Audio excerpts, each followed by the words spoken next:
नमस्कार दोस्तों, OCA network में आपका स्वागत है। मैं हूं ओमकार चौधरी। पाकिस्तान की कुछ टीवी एंकर स्टूडियो में बैठ कर के लाइव रोती हुई दिखाई दे रही हैं और हमारे यहाँ भी कुछ पूर्व एंकर और मौजूदा यूट्यूबर रोते हुए दिखाई दे रहे हैं। ये जो आंसू सरहद के इस पार और उस पार बहते हुए दिखाई दे रहे हैं पत्रकारों के, जो टीवी चैनलों में काम करते रहे हैं और अभी यूट्यूबर हैं, और जो वहाँ के मेन स्ट्रीम मीडिया में कुछ महिला एंकर रो रही हैं, गमजदा इतनी है कि उनके भीतर से शायरी फूट रही है। तो ये रिश्ता क्या कहलाता है, एक तो इसको समझने की कोशिश करेंगे। दूसरे, मसूद अजहर क्या निपट गया है और पाकिस्तानी सेना क्या ये तथ्य छिपाने की कोशिश कर रही है? मैं ये सवाल इसलिए खड़ा कर रहा हूं क्योंकि अगर सेना के अधिकारी उसके जनाजे में शामिल होते हैं तो उसके परिवार, उसकी बीवी या उसके बच्चे या उसके रिश्तेदारों के जनाजे में तो क्यों शामिल होगी? तो हो सकता है ये रुतबा मसूद अजहर को ही अता फरमाया हो वहां की आर्मी ने। और क्या इस घटना से ये साबित नहीं हो जाता है कि पाकिस्तानी आर्मी का और आतंकवादियों का एक रिश्ता है? तो ये रिश्ता क्या कहलाता है, जरा ये भी हम जानने समझने बूझने की कोशिश करेंगे। तीसरे, मल्लिकार्जुन खड़गे और राहुल गांधी अपने कुछ दूसरे साथियों के साथ जब कैमरों पर आए और उन्होंने भरे मन से सेना को बधाई दी, उनके चेहरे लटके हुए क्यों थे? वो इतने गमजदा दिखाई क्यों दे रहे थे? जरा ये जानने की भी कोशिश करेंगे साहब। और ठीक उसी दिन, जिस दिन 7 मई को गृह मंत्रालय ने सभी राज्यों से, बहुत सारे राज्यों से कहा था कि आप मॉक ड्रिल करिए, उसी दिन पंजाब के तथाकथित किसान नेताओं ने रेलवे को, सड़कों को जाम करने का ऐलान क्यों किया? क्या ये पन्नू के टूल तो नहीं है जिसने धमकी दी थी कि अगर पाकिस्तान पर अटैक हुआ तो पाकिस्तान पंजाब की सीमा से सेना को नहीं गुजरने दिया जाएगा सरहद की तरफ? जरा इस पर भी चर्चा करेंगे। और मेरे साथ जुड़ रहे हैं दो बहुत ही सीनियर अनुभवी पत्रकार, धीरेन्द्र पुंडीर जी और वीरेंद्र नाथ भट्ट साहब। आप दोनों का बहुत स्वागत है। नमस्कार। नमस्कार सर। जी धीरेन्द्र जी। पाकिस्तान एक ऐसा मुल्क है, जब से बना है, मैं बहुत ही मतलब ये इतने दिनों से ओंकार जी मैं उनको पढ़ता रहा, किताबों में पढ़ता रहा, सब चीजों में मैंने पढ़ा, लेकिन देखा इतना ज्यादा टीवी जब से 22 अप्रैल से या कुछ दिनों पहले से मैंने उनके टीवी को गौर करना शुरू किया, उनके पत्र, क्योंकि बहुत ही हाई रिगार्ड हमको अमन की आशा वालों ने दिया हुआ था, कुलदीप नैयर जैसे लोगों ने जिन पर यकीन करते थे, क्योंकि वो लोग वहां से चोट खा के भागे हुए थे अपने परिवारों को लेके। हालांकि वो बता चुके थे उनके परिवार के पैसे पहले आ चुके थे, तो उनकी जो चोट थी उससे हम लोगों को लगता था कि शायद ये सच बोलते होंगे कि हाँ उधर भी वो है।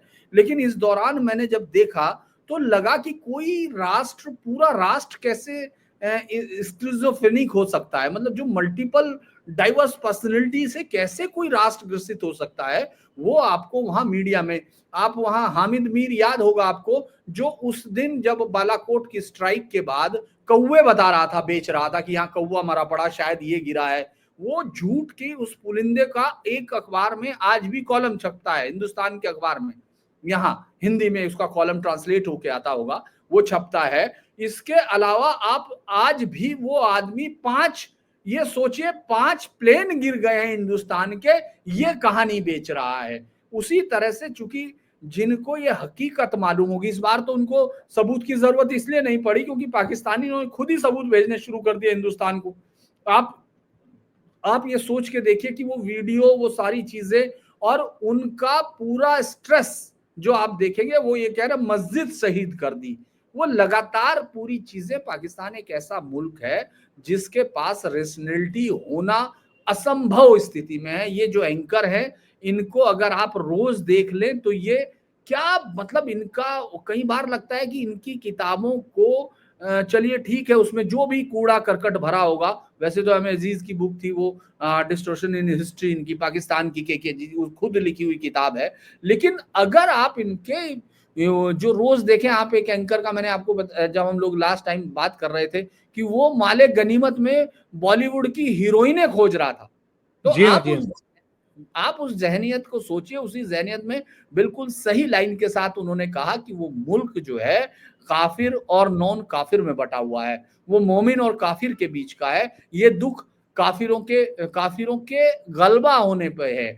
मतलब उनको ये यकीन था कि ये हिंदू बढ़िए की फौज कैसे आ सकती है। आप देखिए कि हम ये कर देंगे, आप उनके प्रधानमंत्री को देखिए, आप उनके रक्षा मंत्री को देखिए, स्वास्थ्य मंत्री को देखिए। आज मैं स्वास्थ्य मंत्री का बयान सुनना चाह रहा था, जो ये कह रहा था कि हम तो ये कह रहे हैं कि आर्मी पूरी बॉर्डर से हट जाए, भारत की फौज अंदर आ जाए सीधी, ताकि हम जो 23 करोड़ 24 करोड़ लोग हैं वो जो है उसको खुद एक भी जिंदा ना जाने दें।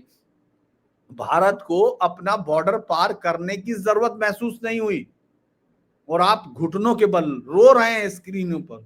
आप मतलब मैं देख रहा था हिंदुस्तान में भी बहुत सारे लोग रो रहे हैं, लेकिन आप पाकिस्तान के इस रोने को उसी से देखिए, क्योंकि वो मुल्क पूरी तरह से एक पागलपन है। और वो खासतौर से ये सब पंजाबी ओरिएंटेड मीडिया है, सारा जो मीडिया जिसको हम लोग देख रहे हैं, तो जो बाकी लोग हैं उन पे इन्होंने कॉलोनी बनाई हुई है। और इनकी ताकत का, क्योंकि इनके पास सिर्फ एक ताकत ही है, पाकिस्तान में सबसे बड़ी बात यह है कि वहां मेल सोविनिज्म का इतना जबरदस्त मिलिट्री का आइडिया है कि ये दुनिया की सबसे बेहतरीन फौज है, क्योंकि वो दुनिया पाकिस्तान के सारी ताकत का इस्तेमाल करती है, रिसोर्सेज का। आज वो भ्रम टूट गया तो रोने के अलावा तो कुछ हो नहीं सकता, क्योंकि पिछले इतने दिन से पाकिस्तानी इनको बता रहे थे कि अभी हमारे लोग जो हैं घुसते ही तोड़ देंगे, और याद होगा पिछला झूठ।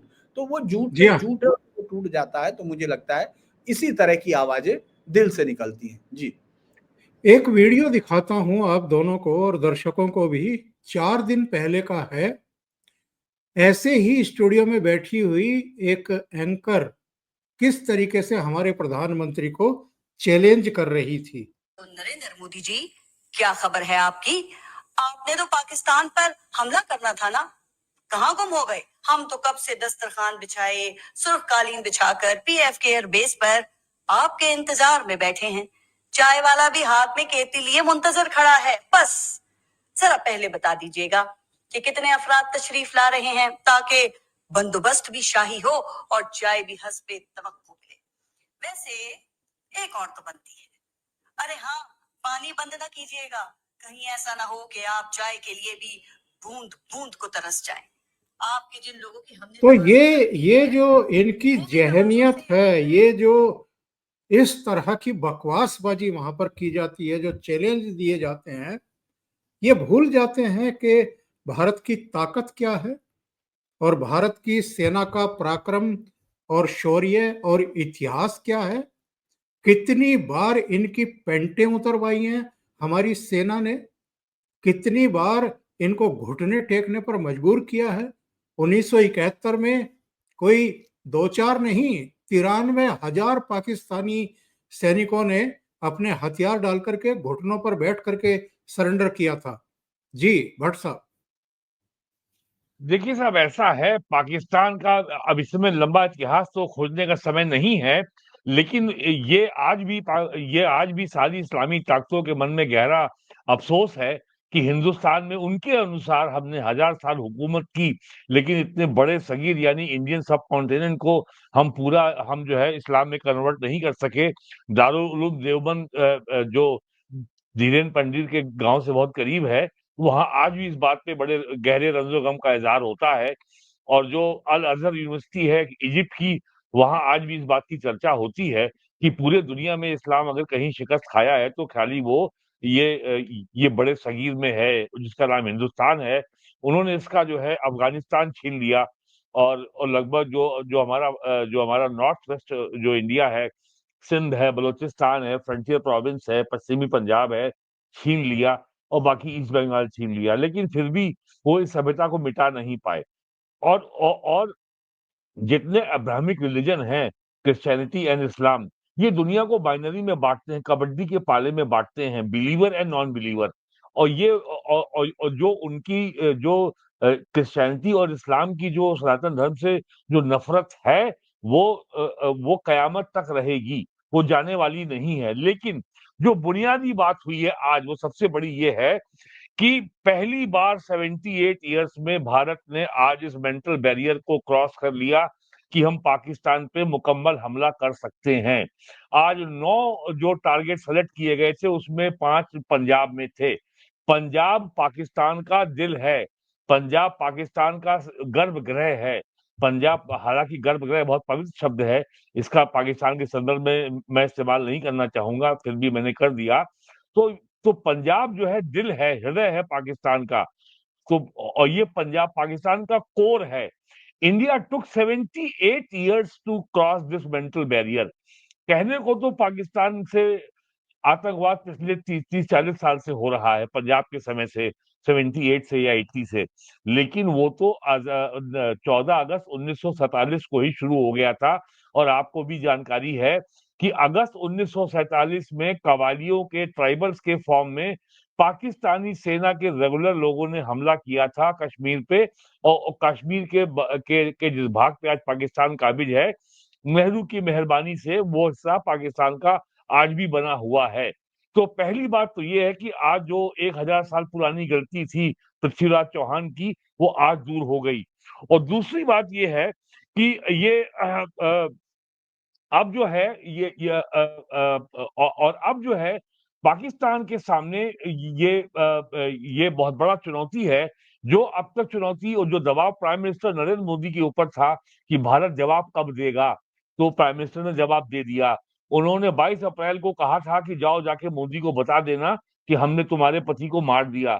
7 मई को प्राइम मिनिस्टर मोदी ने उनको जवाब दे दिया। अब ये बताना है नवाज शरीफ को, आसिम मुनीर को, कि वो कब जवाब देंगे। और इसका जो सबसे बड़ा इम्पैक्ट मैं देख रहा हूं कि 1947 से गंगो जमन तहजीब, हिंदू मुस्लिम भाईचारा और हम सब आपस में भाई भाई। तो दिल्ली में बैठा एक अखबार जो जो फ्रॉड चला रहा है, मोमबत्ती गैंग वाला, कि जाके वो अमन की आशा वाला। तो अब इंडियन सब कॉन्टिनेंट में जो इस्लाम के नाम पर जो पॉलिटिक्स चलती थी, अब उसका रिकॉन्फ़िगरेशन होगा।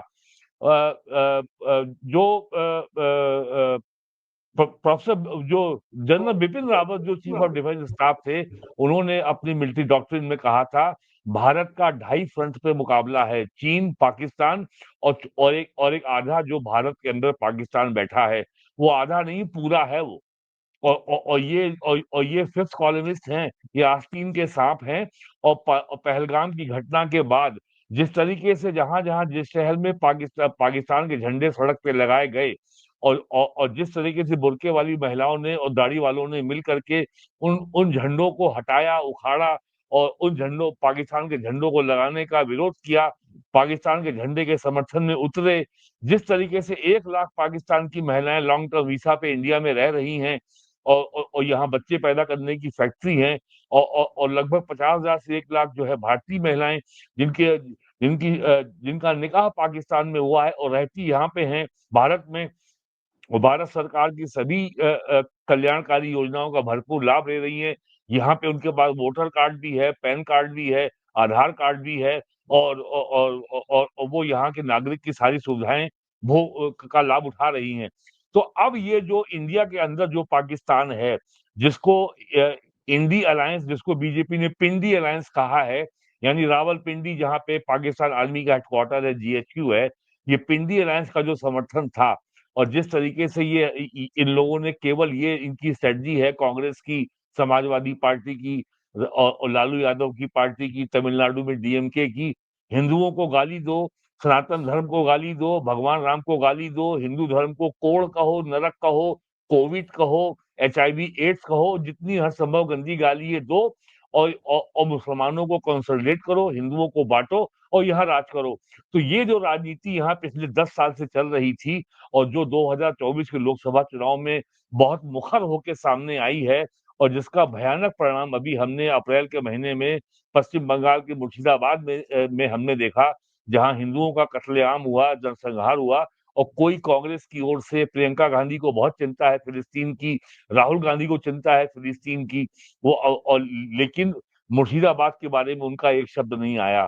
कुछ और वो अभी लोग हाल में और वो हाल में अभी अमेरिका गए और वहां जाकर के भी उन्होंने भगवान राम के बारे में बहुत ही कंट्रोवर्शियल बातें कही। तो अब जो इसका इम्पैक्ट हुआ है, नरेंद्र मोदी ने जो अब जो पैराडाइम शिफ्ट किया है कि पाकिस्तान का मतलब मासूमियत नहीं है। और सबसे बड़ी बात यह है कि आज जो फॉरेन सेक्रेटरी ने अपनी ब्रीफिंग में कहा है कि हमारा जो रेस्पॉन्स था वो प्रोपोर्शनेट था, नॉन एस्केलेटरी था, यानी बहुत ही संतुलित था। और हमने जो है कोई युद्ध उन्माद को बढ़ाने वाला कोई काम नहीं किया है। और इंडिया ने ये भी साफ किया है, हमने राइट टू सेल्फ डिफेंस को हमने एक्सरसाइज किया है।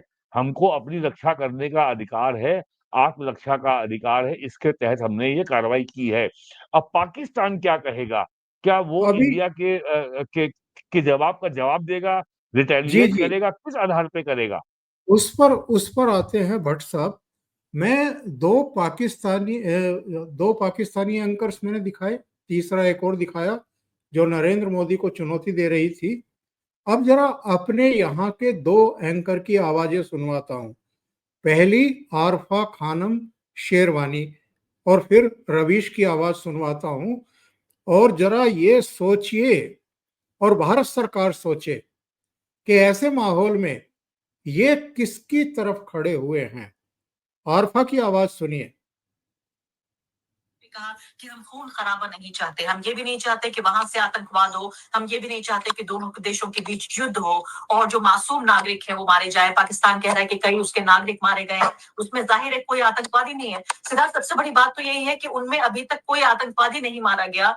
जिन 3 ठिकानों का सिद्धार्थ ने भी कहा कि हम खून खराबा नहीं चाहते, हम ये भी नहीं चाहते कि वहां से आतंकवाद हो, हम ये भी नहीं चाहते कि दोनों देशों के बीच युद्ध हो और जो मासूम नागरिक है वो मारे जाए। पाकिस्तान कह रहा है कि कई उसके नागरिक मारे गए, उसमें जाहिर है कोई आतंकवादी नहीं है। सिद्धार्थ, सबसे बड़ी बात तो यही है कि उनमें अभी तक कोई आतंकवादी नहीं मारा गया। जिन 3 ठिकानों का आरफा कह रही है कि वहां कोई आतंकवादी नहीं मारा गया, वहां तो सिविलियन मार दिए हैं भारतीय सेना ने। और जरा रवीश का सुनिए। जब इन 12 दिनों में पहलगाम आतंकी हमले को लेकर प्रधानमंत्री मोदी, गृह मंत्री अमित शाह या रक्षा मंत्री कोई भी आधिकारिक रूप से प्रेस कॉन्फ्रेंस करता, चूक के कारणों को बताता, जवाबदेह के खिलाफ कार्रवाई की जाती, बताया जाता कितने आतंकवादी पकड़े गए और उनके साथ क्या बर्ताव हो रहा है, तो मंच पर आपको सारी संवेदनशीलताओं को नकार देने की तस्वीरें देखने को मिल रही हैं। इन 12 दिनों में इन सवालों के जवाब नहीं मिल रहे हैं। प्रधानमंत्री के इस आत्मविश्वास का कारण क्या हो सकता है, हम नहीं जानते। लेकिन क्या ऐसा हो सकता है कि उन्हें शायद यकीन हो कि नोटबंदी को सही ठहराने वाली, थाली बजाने वाली जनता को इन बातों से फर्क नहीं पड़ता। जिस लैंग्वेज का इस्तेमाल ये रवीश कुमार कर रहा है, इसको तो अरेस्ट हो जाना चाहिए। जी धीरेन्द्र जी। देखिए, एक मोर्चे पे सरकार लगातार हारी है। वो दरअसल सब कुछ के बावजूद भी आप एकदम सब कुछ नहीं बदलते। पिछले 11 सालों से सरकार इस तरह के लोगों को ये मानते हुए कि साहब ये डेमोक्रेसी के या एक वर्ग के बहुत करीबी, आप इनके बयानों को दरअसल अभी तक ये देश एक सराय की तरह चल रहा था। मैं ये कहूँगा 2014 से पहले, मुझे कहने में कोई वो नहीं है, कोई हिचक भी नहीं है, क्योंकि मैं ये नहीं मान रहा हूँ कि मैं वोटर हूँ या नहीं पार्टी का। लेकिन मैं ये कह रहा हूँ ये देश एक सराय की तरह बिहेव कर रहा था। आप जब 2001 में ऑपरेशन पराक्रम करते हैं, लॉन्च करते हैं जनवरी में, अब आप सेना मूव करते हैं और वो सेना आप अक्टूबर में बुलाते हैं। उस दौरान आप लगभग 16 to 20 बिलियन डॉलर सिर्फ उस आने जाने में खर्च करते हैं। आपके सैकड़ों जवान उस एक्सरसाइज के जाने आने में, माइनिंग लगाने और हटाने में मरते हैं और 1600 से ज्यादा नागरिक मरते हैं, लेकिन आप पार नहीं करते हैं। आप जब 2008 के बाद आप पे अटैक होता है, इतना बड़ा अटैक होता है जिसमें 23 देशों के लोग मरते हैं, पूरी दुनिया देखती है एक देश जो है किस तरह निरहित दिख रहा है, उस वक्त आप कोई एक्शन नहीं लेते हैं, क्योंकि उस वक्त आपके टीवी चैनल लाइव दिखा रहे थे, जिसमें वो लाइव देख के उनको लाइव बता रहे थे कहां मारना है। तो आपके पास लगातार फिर पठानकोट में ये हुआ और वो फिर कोर्ट की शरण में चले गए, क्योंकि आपको कोर्ट को भी बताना पड़ेगा, आपको ये चीजें स्ट्रांगली करनी पड़ेगी, क्योंकि ये सिस्टम इनको ताकत दे रहा है। आप ये सोचिए, वो महिला लगातार हिंदू मुस्लिम और उसमें मुस्लिम्स को जो स्ट्रेटजी बदलती हो, जो ये सब चीजें कहती हो, रणनीति हमारा उद्देश्य वही रहेगा, रणनीति रहेगी, ये सीधे तौर पर एक फैनेटिक आइडिया है। और जो लोग चूंकि अंधभक्त और ये शब्द इस्तेमाल करते हैं, चूंकि हम लोगों ने नैरेटिव की वार नहीं लड़ी, हमारी सरकार कभी नैरेटिव की वार को क्रश करने के लिए नहीं हुई। उसके पास जिस तरह का स्टफ है, जो इंटेलेक्चुअल स्टफ है उसका, खासतौर से अगर आप आईटी मीडिया वाले देख लीजिए, तो उनको ये मालूम भी नहीं कि इस वार को कैसे मुकाबला किया जाता है। आप ये सोचिए, आज के दिन कोई शख्स ये कह दे, कोई पत्रकार की उसको नहीं, उनमें से कोई आतंकी नहीं था, ये कहने की हैसियत और उसके समझ, ये कहां से उसके पास इंफॉर्मेशन थी कि वहां नहीं है। ऐसा लगता है शब्द इस्तेमाल नहीं कर रही है, वो क्लियर कट कह रही है कि वहां उनमें कोई भी नहीं है, जबकि खुद मसूद अजहर ने ये इशू किया है अपना लेटर, उसके बहावलपुर हाउस का लेटर जो है वो बताता है कि उसमें 10 उसके परिवार के और 4 उसके बेहद करीबी, पाकिस्तानी फौज ने कहा है उसके परिवार के 14 मरे हैं, उनमें से आतंकी भी थे। वो लोग आतंक के सिर्फ फाउंटेन हेड हैं, लेकिन ये महिला कह रही है सरकार कुछ नहीं कर सकती है। मैंने सुबह देखा एक, मैंने, बल्कि मुझे पता नहीं बोलना चाहिए नहीं बोलना चाहिए, कि मैंने उसको बाकायदा भेजा सेल के पास कि आप ये सुबह 5 बजे उसने एक ट्वीट किया, 6 बजे, कि भारत सरकार छिपा रही है और ये सब जो है 5 प्लेन गिर चुके हैं, ये घुटनों के बल गिरा हुआ मोदी, और ये इस तरह के बयान मैंने भेजा कि ये आप जो कानून आपके पास है उसी में आप कर सकते हैं। ये जिस तरह से रवीश कुमार की जो भाषा है, वो मैं देख रहा था कि वो 1 मिनट या 10 मिनट में इतना 1,93,000 या 4,000, तो हमको मालूम है वो कौन देखते हैं, हमको आज उसके बयानों में भी ये कह रहा है। आप सोचिए, आज वो उस जो MEA के जो सेक्रेटरी हैं उनकी तारीफ कर रहा है, ये कहते हुए कि साहब उन्होंने बहुत बैलेंस बोला, उन्होंने ये, आप नहीं समझ रहे वो एंकरों को। दरअसल ये पूरी तरह से ये राष्ट्र विरोध और मोदी विरोध के बीच का अंतर भूले हुए हैं, क्योंकि सरकार ने 1-2 कार्रवाई की है। भाई मैं ये सीधा पूछना चाहता हूं, चाहे वो मैं हूं, चाहे वो आप हैं, चाहे वो वीरेंद्र भट्ट जी हैं, अगर हम सेट प्रिंसिपल्स ऑफ लॉ या हम जो नेशन की कोई अवधारणा है उसके खिलाफ खड़े हैं, तो हमको वही अरेस्ट होना होगा, हमको हमारे ऊपर वही लगेगा, कोई वो नहीं, क्योंकि कोई ये साबित नहीं कर सकता। अगर इससे ये पूछ लिया जाए कि तुम्हारे पास आधार क्या है, लेकिन कौन पूछेगा फिर? ये वो लोग खड़े होता क्या है। देखिए, मैं 2001 का क्यों जिक्र किया आपसे, कि ऑपरेशन पराक्रम में आपने यथोचित सजा नहीं दी तो अपराधी का हौसला और बढ़ा। आपने 2008 में उनको कुछ नहीं किया तो उनका हौसला और बढ़ा, जबकि आप 1971 में एक निर्णायक जंग हरा चुके थे उनको।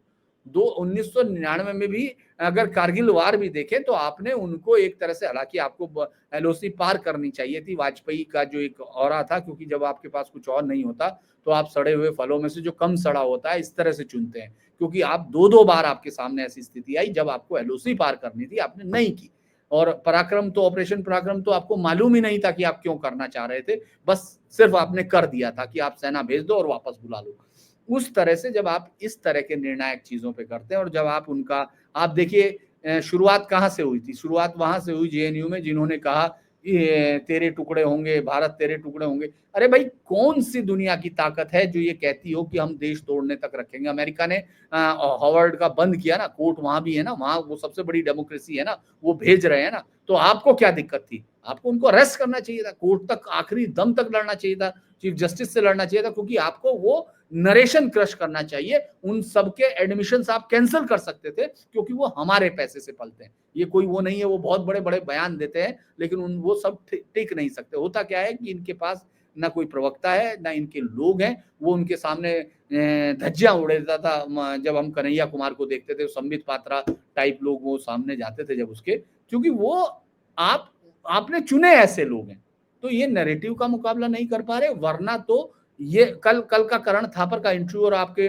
जो पड़ोसी हैं सत्यपाल मलिक का, आप ये सोचिए वो इंटरव्यू अपने आप में एक प्रधानमंत्री पे स्लेंडर है। आप ये कह रहे हो उसमें गुर्दा नहीं है, वो बेशर्म है, ये है, इसी पे अगर चला जाए कोई कोर्ट में तो उसको वैसे जवाब देना भारी हो जाएगा। जो आदमी टुकड़ों पे पला हो, जिसके पास सिर्फ ये उसकी योग्यता एकमात्र थी कि जिस वक्त बीजेपी के पास कोई जाट पॉलिटिक्स के लिए चेहरे ढूंढ रहे थे, उसमें वो आदमी जो न दीन का न दर का, जिसको ये कहा जाता है, वो आदमी आपने चुना, उसको राज्यपाल बनाया। आप ये सोचिए उसके अंदर वो जो बोल रहा था वो पूरा मतलब पूरा इंटरव्यू शीट था, उसको देखना। कल मैं उसको इंटरव्यू को बल्कि मैंने ट्वीट भी किया, आज उसने तहसीन पूना वाले ने, बल्कि कांग्रेस के ने किया। आप सोचिए उसने कहा कि ये क्या बोल रहा था, उसने कहा कि इनमें गुर्दा ही नहीं है, ये बेशर्म है, ये डरपोक है, वो ये बोल रहा था। वो और उसकी आप ये सोचिए कि जो प्रधानमंत्री दो बार, कल से पहले की बात कर रहा हूं, आज तो जो कल रात हुआ वो तो अलग हो ही गया है, लेकिन उससे पहले भी जो दो बार एलओसी पार करके वहां अटैक कर चुका हो, जो थ्रेशोल्ड तोड़ चुका हो एटॉमिक अब ब्लफिंग तो का। जो अजय राय राफेल का खिलौना लेकर के बैठा हुआ था, उसे उस राफेल को अपने किसी स्थान में घुसेड़ लेना चाहिए। इनको शर्म भी नहीं आती है, ये किस तरह की हरकत करते हैं बैठ करके, और किस तरीके से ये नैरेटिव बनाने की कोशिश करते हैं। इसमें वीरेंद्र कुछ जी, भी नया थोड़ी कर रहे हैं, वो इसमें कुछ भी नया नहीं कर रहे, कांग्रेस का इतिहास यही रहा है। वीरेंद्र जी, जो ये तथाकथित इकोसिस्टम है, जो ये लुटियन मीडिया है, और घोषित रूप से जो मोदी की मुखालफत कर रहे हैं, खिलाफत कर रहे हैं, इन लोगों ने तो कोई भी ऐसा मौका नहीं छोड़ा जब इन्होंने देश विरोध ना किया हो। देश के हित में डीमोनेटाइजेशन किया गया, देश के हित में जीएसटी लाया गया, देश के हित में सीएए लाया गया, और जो पीड़ित दमित महिलाएं थी मुसलमानों की, उनके लिए 3 तलाक विरोधी कानून लाया गया। कश्मीर से 370-35 से हटाया गया। अभी वक्फ कानून लाया गया। 3 कृषि कानून जब लाए गए थे, इन सारे अवसरों पर ये लोग, रवीश एंड कंपनी, सबको शामिल कर लेता हूं, ये ताल ठोक करके मोदी सरकार की का विरोध कर रहे थे। और ऐसा नहीं लगता आपको कभी कभी कि असली विपक्ष यही बने हुए हैं? देखिए, अमेरिका का यूएस एड का जो पैसा आ रहा था, जो फोर्ड फाउंडेशन का जो पैसा आ रहा था, रॉकफेलर फाउंडेशन का जो पैसा आ रहा था, वो जैसे ही ये टोटी बंद हुई, वैसे ही आप देखिए अरविंद केजरीवाल लुप्त हो गया। अब अरविंद केजरीवाल यहाँ तक है, वो ऐसा भागा है छोड़ करके कि वो दिल्ली नगर निगम के मेयर का चुनाव तक लड़ने को तैयार नहीं है। और जब से वो चुनाव हारा है फरवरी में, उसका कहीं कोई बयान नहीं आया है। आज शायद उसने बोला है, सेना के सम्मो की तारीफ की है। तो ये जो पूरा जो जो आपका लेफ्ट वोक जिहादी इकोसिस्टम है, ये ऐसे ही काम करेगा। और जैसा धीरेन्द्र ने कहा कि नैरेटिव वॉर आपको लड़ना पड़ेगा। और जैसा कश्मीरी फाइल्स में जो डायलॉग है प्रोफेसर मेनन का कि सरकार उनकी है, सिस्टम हमारा है, तो नरेंद्र मोदी ने अपने सिस्टम पे अपनी पकड़ बढ़ाई है। लेकिन अभी भी ये बहुत लंबी लड़ाई है, और ये लड़ाई अभी जारी है, और लड़ाई आपको ये लड़नी पड़ेगी, इसका कोई विकल्प नहीं है। और जो प्राइम मिनिस्टर ने जो है डे वन से कहा है, मई 2014 से, कि हमको देश को डीकोलोनाइज करना है, हमें जो है जो जो तुर्कों और अरबों अफगानी और ईरानियों की जो इस्लामी जो मानसिक दास्ता हमारी है, वो हमें उससे मुक्त होना है। जो अंग्रेजों ने हमारे जो जिस तरीके से हमारे पूरे सिस्टम में उनका आज भी कब्जा है, हमारा जो पूरा सिस्टम है, लैंग्वेज है, भाषा है, संविधान है, कानून है, जुडिशरी है, ब्यूरोक्रेसी है, लेजिस्लेचर है, और ट्रेड, इंडस्ट्री, बिजनेस, सारे कानूनों पे जितने भी कस्टम है, पूरा कब्जा अंग्रेजों का है। तो इस चीज को डीकोलोनाइज करना, उसका भारतीकरण करना, उसको भारतीय प्राचीन मान्यताओं के अनुरूप बनाना, ये बहुत लंबी लड़ाई है। तो ये लड़ाई ऐसे ही लड़ते रहेंगे ये लोग। और आप देखिए पिछले 11 साल में क्या दिखाई धीरेन्द्र जी ये। हाँ, ये हाँ, तो ये लड़ाई लड़ते रहेंगे ऐसे ही, और 11 साल में ये नरेंद्र मोदी के खिलाफ एक मुद्दा नहीं ढूंढ पाए। ये हर दिन नया मुद्दा ले आते हैं। 2014 से 19 के बीच में रफाल ले आए, 19 से 24 के बीच में कुछ नहीं मिला तो कभी कोविड ले आए, तो कभी जो है फिर आरक्षण ले आए, फिर संविधान ले आए। अब इन्हें कुछ नहीं मिल रहा तो कह रहे हैं कि आरक्षण का कोटा बढ़ाओ, 50% की कैप को खत्म करो, जाति जनगणना बढ़ाओ, को कराओ। सरकार ने इनका रहा सा मुद्दा ये भी छीन लिया और जाति जनगणना करा दी, तो की घोषणा कर दी।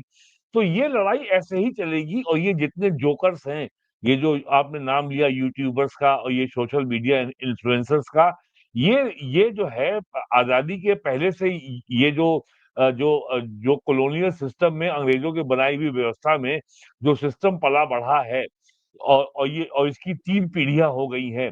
तो इसका जो है कोई हिंसा से या मारपीट करके ये खत्म नहीं हो जाएंगे। इनसे वैचारिक लड़ाई आपको लड़नी पड़ेगी, और वैचारिक लड़ाई जीत करके ही आप इनसे जीत सकते हैं, और वो लड़ाई जारी है। इसमें कोई नई बात नहीं है। जब अटल जी प्राइम मिनिस्टर थे उस समय जब न्यूक्लियर टेस्ट हुआ था, तब कांग्रेस के लोगों ने भी कि इंडिया तो गांधी का देश है, बुद्ध का देश है, शांति का देश है, अहिंसा का पुजारी है, अटल बिहारी वाजपेयी ये क्या कर रहे हैं, भयंकर घृणा फैलाई थी। जब अटल जी 1999 में बस लेकर के लाहौर गए थे पाकिस्तान से संबंध सुधारने के लिए, उस समय भी और उसके बाद 2-4 महीने बाद कारगिल हो गया था, तब भी कांग्रेस ने अटल जी की सरकार के खिलाफ बहुत भयंकर पूरे देश में घृणा फैलाई थी। कोई नई बात नहीं है। नरेंद्र मोदी के खिलाफ घृणा फैलाने का काम तो कांग्रेस का 2002 से चल रहा है, 23वां साल है। सोनिया गांधी ने तो मौत का सौदागर कहा था प्राइम मिनिस्टर को। तो ये लड़ाई ऐसे ही चलेगी, और इसका और ये राजनीतिक स्तर पर, चुनाव के स्तर पर ये बीजेपी लड़ रही है, और लगातार तीसरी बार सरकार बनाई है। यूपी में लगातार दूसरी बार सरकार बनाई है, हरियाणा में लगातार तीसरी बार सरकार बनाई है।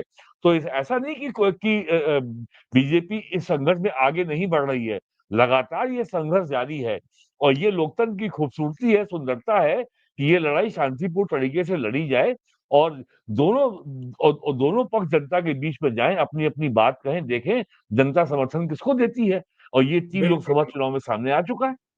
सही है। 2 छोटे-छोटे मुद्दे हैं, छोटे मुद्दे नहीं हैं तो बड़े, लेकिन छोटी-छोटी टिप्पणियां चाहूंगा।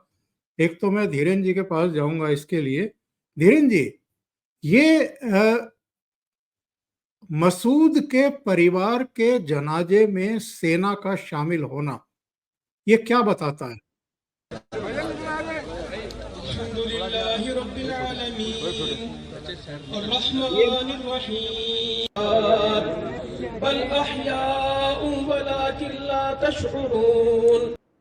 सेना के लोग वहां क्या कर रहे हैं, और क्या इससे ये साबित नहीं हो जाता है कि आतंकवादियों का और सेना का पूरी तरीके से गठजोड़ है? देखिए, सेना, पाकिस्तान की सेना और आतंकियों में सिर्फ एक ही अंतर है कि पाकिस्तान की सेना सलवार नहीं पहनती है।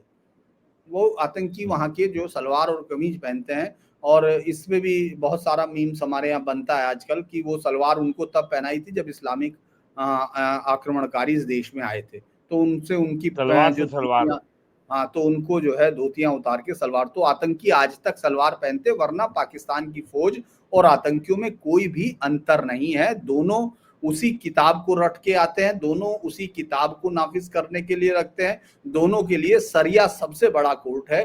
तो वो लोग लगे रहते हैं। 1977 में तो बल्कि जब जिया आया था तो उसने ये भी हुदूद कानून भी लागू करने के लिए और महिलाओं का वो कुछ मामलों में गवाही आधी करने का बिल भी ले आया था। तो इसलिए उनके अंदर कोई अंतर आप और हम ढूंढते हैं, लेकिन मुझे लगता है इस बार भारत की जनता ने, मैं तो अब ये मान के चल रहा हूं कि भारत की जनता शायद पॉलिटिशियन से ज्यादा और हम लोगों से ज्यादा तरीके से अब वो न केवल उनको समझ रही है बल्कि उनकी आइडियोलॉजी को भी समझ रही है। आप ये सोचिए, आज कोई भी आदमी, इतने दिन से आप मुझे बताइए 22 अप्रैल के बाद से अब तक कितने आदमी प्रधानमंत्री मोदी से या अमित शाह जी से या किसी से ये सवाल कर रहे हैं कि भाई वो कहाँ हैं जिन्होंने गोलियां चलाई? क्योंकि वो जानते हैं ये सर हैं, ये कट जाएंगे, लेकिन नाभि में अमृत है, नाभि क्या है, उनके ये आतंकियों की खानकाहें थी, और अमृत क्या है, वो सेना है।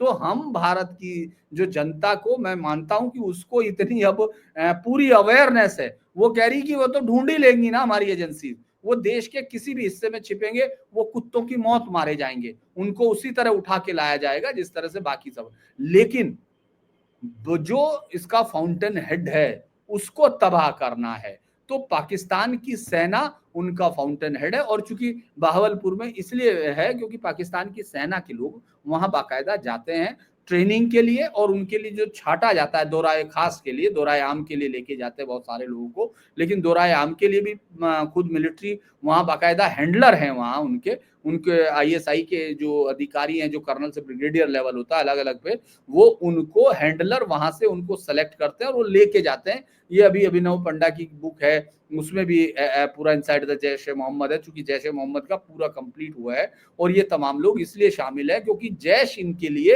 एक जो बिना, मैंने कहा ना, सलवार कमीज पहन के लड़ने वाला है इनके लिए, और वो हथियार लेके उसको सैलरी भी देनी नहीं पड़ती, उसके लिए चंदा इकट्ठा कर लेता है वो। तो वही इसीलिए जब वो उसके परिवार के मर गए हैं, और पाकिस्तानी फौज को मुझे लगता है अब ज्यादा जरूरत पड़ेगी उनके पास, तो अब उनके लोग भागने ना लगे। उनका सांसद तो कह ही रहा था कि मैं तो चला जाऊंगा लंदन अगर वार शुरू हुआ, लेकिन उनके लोग ना भाग जाएं, क्योंकि अभी वो जो कल टैंक पे बढ़ के फोटो खिंचवा रहे थे, आपने पाकिस्तानी वीडियोस नहीं देखे जो चैनलों पे चल रहे थे, जो हामिद मीर टाइप लोग चला रहे थे कि ये सेना है, इसको छेड़ना नहीं, ये उड़ा देती है, बर्बाद कर देती है, अल्लाह के हुक्म से ये नाफिज करती है, पता नहीं क्या क्या था।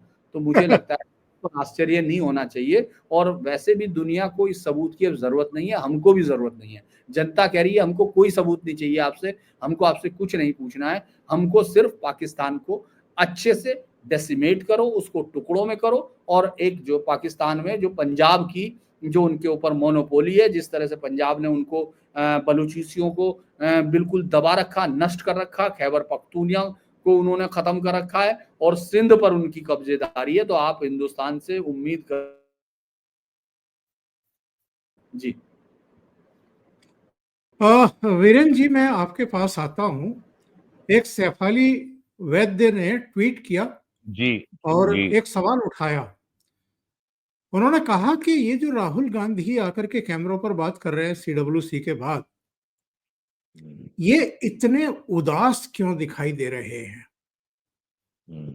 और वाकई सारे कांग्रेसियों के चेहरे लटके हुए थे, जैसे कोई इनके परिवार का ही मरा हो। तो अगर आप कैमरे पर आ भी रहे हैं, सीडब्ल्यूसी बुला भी रहे हैं, तो कम से कम चेहरे को तो ठीक रखिए। एक्टिंग करना तो पॉलिटिशियन जानते हैं, एक्टिंग भी नहीं कर पा रहे हैं। या इस इसलिए उदासी का जी सबब कुछ और है? बिहार है, बंगाल है, 2029 भी है, इस बीच 5 राज्यों में और चुनाव हैं, उत्तर प्रदेश है, उत्तराखंड है, मणिपुर है, गोवा है, असम में भी होना, केरल में भी होना है, तमिलनाडु में भी होना है। 2029 से पहले तो कई चुनाव हैं। देखिए, पिछले 11 साल से विदेशी पैसे के बल पर, पाकिस्तान की आईएसआई के समर्थन के बल पर, और क्रिश्चियन मिशनरी जो कन्वर्जन माफिया है, चर्च के बल पर, इन्होंने देश में जो संभव ये उधम कर सकते थे इन्होंने किया। 1 साल तक किसानों ने जिहाद किया दिल्ली हरियाणा बॉर्डर पर। किस लिए किया आज कोई बताने की स्थिति में नहीं है। और लगातार 3 बार लोकसभा चुनाव हार गए हैं। सरकार को मालूम था कि अगर पाकिस्तान के खिलाफ एक्शन लेंगे तो ये लोग फिर देश में किसी नए मुद्दे पे जिहाद शुरू कर देंगे। तो सरकार ने जाति जनगणना की घोषणा कर दी। अब इनके चेहरे उतरे इसलिए हुए हैं कि अब सरकार को ये किस मुद्दे पे गाली देंगे, अब किस मुद्दे पे सरकार के खिलाफ, हिंदू धर्म के खिलाफ, भारत के खिलाफ अब ये घृणा फैलाएंगे, नफरत फैलाएंगे। इनके पास मुद्दा क्या है। और कल आप देखिएगा, कल ऑल पार्टी मीटिंग है, तब उसमें आपको इनके चेहरे और उतरे हुए दिखाई देंगे। पहलगाम की घटना के बाद केंद्र सरकार ने ऑल पार्टी मीटिंग बुलाई। ऑल पार्टी मीटिंग में सरकार को समर्थन का वादा किया। उसके बाद कर्नाटक का मुख्यमंत्री गाली दे रहा है, तेलंगाना का मुख्यमंत्री अलग बोल रहा है, यूपी कांग्रेस कमेटी का अध्यक्ष अजय राय वो खिलौने वाला जहाज लेकर के नींबू और मिर्चा लटकाए हुए जो है भारतीय सेना का, वायु सेना का और रफाल फाइटर जेट का मजाक उड़ा रहा है। और एक से एक इनके घृणास्पद बयान आए भारतीय सेना के बारे में और सरकार के बारे में, प्राइम मिनिस्टर के बारे में, बीजेपी के बारे में। तो इनके सामने अब संकट अस्तित्व का है। ये गाली किस मुद्दे पे देंगे? और कल जब ऑल पार्टी मीटिंग होगी तब देखिए तब इनका संकट और गहरा होके आपके सामने आएगा। इन्होंने अभी वक्फ कानून के ऊपर देश भर में जिहाद करने की भरपूर कोशिश की, मुसलमानों को जितना भड़का सकते थे भड़काया, सुप्रीम कोर्ट गए, सुप्रीम कोर्ट से कोई राहत मिली नहीं, और जो चीफ जस्टिस है उनका रिटायरमेंट है, अब नए सीजेआई आ रहे हैं 14 मई को। तो अब ये लगभग तय है कि वक्फ कानून के ऊपर रोक लगवाने के लिए या इंटरिम ऑर्डर के लिए कोई राहत अब जिहादी गैंग को मिलने वाली नहीं है। तो इनका संकट बढ़ रहा है, इसलिए इनके चेहरे उतरे हुए हैं। बहुत बहुत धन्यवाद धीरेन्द्र पुंडीर साहब और भट्ट साहब। और समाप्ति से पहले एक निवेदन, धीरेन्द्र पुंडीर ऑफिशियल इस नाम से उनका चैनल है और आप सबको उनको सपोर्ट भी करना है, उनका सब्सक्राइब करना है और उनके जो भी वीडियो आ रहे हैं उसको फॉरवर्ड करिए। बहुत बहुत धन्यवाद आप दोनों का जुड़ने के लिए और बहुत महत्वपूर्ण मुद्दों पर चर्चा करने के लिए। Thank you so much.